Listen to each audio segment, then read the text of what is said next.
सोलापूर महानगरपालिकेमधील 249 रोजंदारी बदली कामगारांना सेवेत कायम करण्याच्या संबंधानं आणि महापौर विनायकजी कोंडालसाहेब यांनी 6 जुलै 2026ला बैठक घेतली सर्व कामगार संघटनांची आणि त्यामध्ये ठरवलं होतं की 20 तारखेच्या बोर्डामध्ये या कामगारांना कायम करण्याचा प्रस्ताव ठराव रूपाने मंजूर करू अशा पद्धतीनं आश्वासन दिलं असताना प्रशासनाच्या हलगर्जीपणामुळे या सभागृहात प्रस्ताव आला नाही, तो ठराव होऊ शकला नाही। ही बाब माननीय महापौरांच्या कानावर घालण्यासाठी आज आम्ही आलो असता महापौर साहेब आज काय महापालिकेत आलेले नाहीत। तत्पूर्वी मी पक्षनेते माननीय नरेंद्र काळेसाहेब आणि माननीय स्थायी समितीच्या अध्यक्षा माननीय रंजिता चाकोते मॅडम यांना भेटून त्यांना या बाबतीमध्ये चर्चा केली।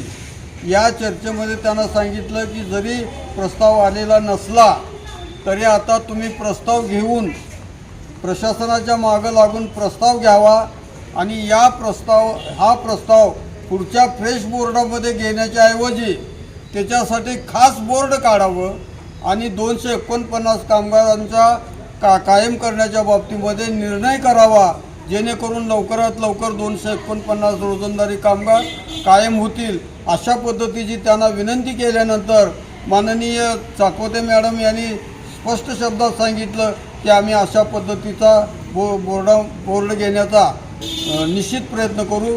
त्याचबरोबर सभागृह नेते माननीय नरेंद्र काळेसाहेब यांनी तर प्रामुख्याने सांगितलं कोणत्याही परिस्थितीमध्ये येत्या 27 तारखेला 27 ते 28 तारखेला अशा पद्धतीचं खास बोर्ड घेऊन या 249 कामगारांना कायम करण्याचा प्रस्ताव आम्ही ठराव रूपाने मंजूर करून शासनाकडे पाठवण्याचा योग्य तो निर्णय आम्ही घेणार आहोत आणि त्याबद्दल शासन करावू नये।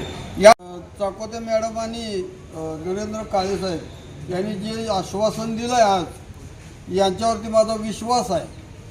जर या विश्वासाप्रमाणे जर काम नाही झालंच तर मग मात्र मी महानगरपालिकेमध्ये तीव्र स्वरूपाचं आंदोलन करणार आहे।